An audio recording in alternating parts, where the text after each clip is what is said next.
That is the dimension the church must become. Nobody among us is weak. The reason is because God doesn't use our fleshly strength.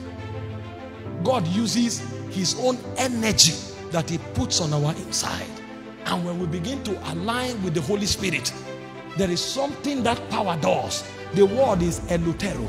He said the law of the Spirit of life has eluteroed me from the law of sin and death. The word elutero is the power to make, to deliver. So when that ability comes upon a man, you can be weak and vulnerable. But when you know the frequency that you walk in, every time you activate it, the strength of God will come upon you. I read the story of Catherine Kuhlman.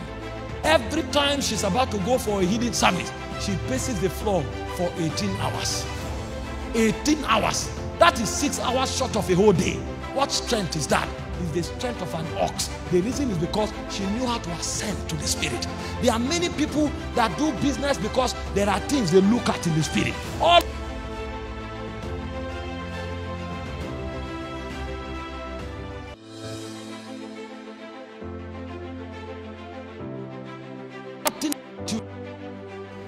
do you know nothing about you is natural?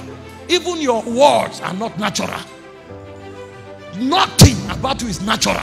But when will you activate your immortal dimension? When will you activate your supernatural dimension? The angels that were sent to walk with you in your dispensation, they have been waiting. And many times you wake up in the morning, you feel like fasting. You feel like fasting because that angel is calling forth, but you don't align.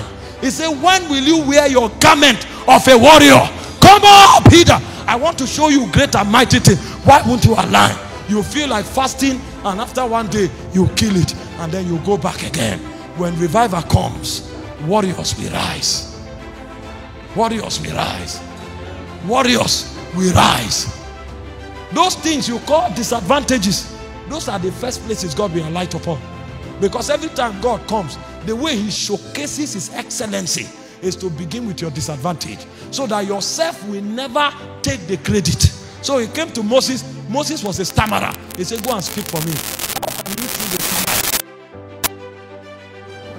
Choose him. If I choose Aaron, Aaron will think it's because he knows how to talk. When I choose you, you will know that even the mouth was created by me. And in the latter days of Moses' life, he said Moses was mighty in words and in deeds. How did a stammerer become mighty in words? Because he tapped into another frequency. He tapped into the economy of the divine. I came to tell you tonight that a revival is coming. And that revival have no regard for your insufficiencies. That revival has no regard for your inefficacies. Because that point of weakness is the doorway of admission for you. The things you call a disadvantage are the pointers from whence you will be summoned. There are many warriors that are being called. There are many mighty men that are being called. There are many captains that are being called. Look not at your disadvantage. Turn to the Lord. He said they looked up to him and they were radiant. Their faces were radiant and they were not ashamed. A time has come for a generation to look up to him that dwells in light. A place when we gaze, we cannot be ashamed.